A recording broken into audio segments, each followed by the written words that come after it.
networking, or I'd rather say good networking, is necessary to find business, advance your career, and grow professionally. Most people think you need to be an extrovert to be a great networker. But although being outgoing and sociable may be helpful, it's the introverts who have the real networking advantage.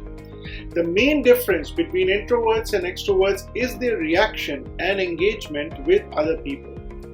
Being around people energizes the extroverts, while introverts need more limited contact supported by privacy time to re-energize. The experts on human behavior have observed that introverted people tend to be better listeners and they ask more questions, which are essential factors for getting to know a person and his or her business. But far too often, introverts eliminate themselves from the benefits that come from networking and relationship building because they aren't comfortable initializing conversations. But here are some qualities or behaviors of introverts that actually make them better at networking compared to extroverts. You may find some or all of these useful for honing your networking skills. First, they are very selective about who they talk to. Even though you may be able to learn something from everyone you meet, you don't have time to speak to everyone in the world. So introverts may not make friends quickly, but they spend a lot of time observing the people around them.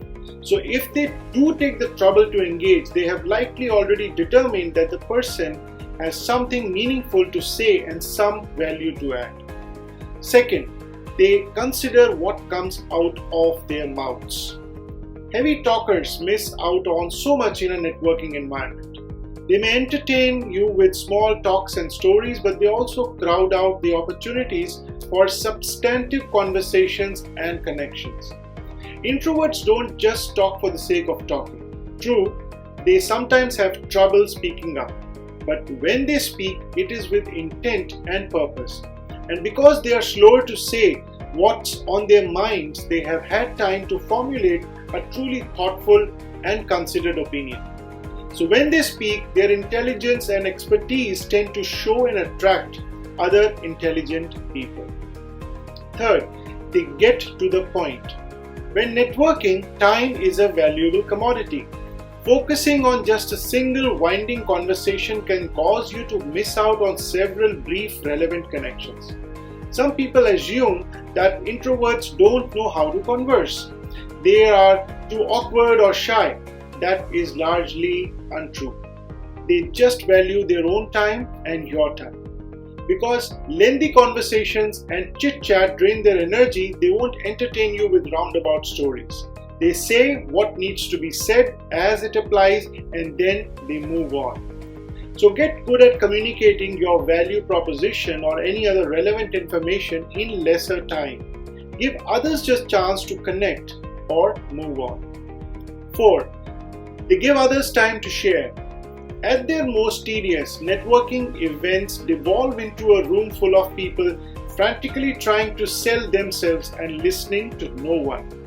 Because introverts are comfortable with silence, they are often better able to practice attentive listening. And they don't mind when it takes someone else a few moments to collect their thoughts or explain a complex concept. And finally, they follow up with the intent. Extroverts may do well spreading stories and collecting business cards, but when they get home, they simply focus on the next event, the next party. The business benefits from their networking will be lackluster. Introverts thrill to the joy of following up with those who bring value and opportunity. When they choose to engage with someone, they will at the right time and in the right way. So the next time you bring home that bounty of cards and email addresses, spend some quiet time thinking about how you and each person can bring each other value. Then craft a personal note that reminds him or her of why your contact was worthy of continuing in the first place. A common assumption that isn't necessarily true is an extroverted people person is the best type of networker. While an extroverted person might be better at meeting new people, someone who's more introverted can be better at the second part of business networking, that is, communicating his or her ideas and forming meaningful relationships.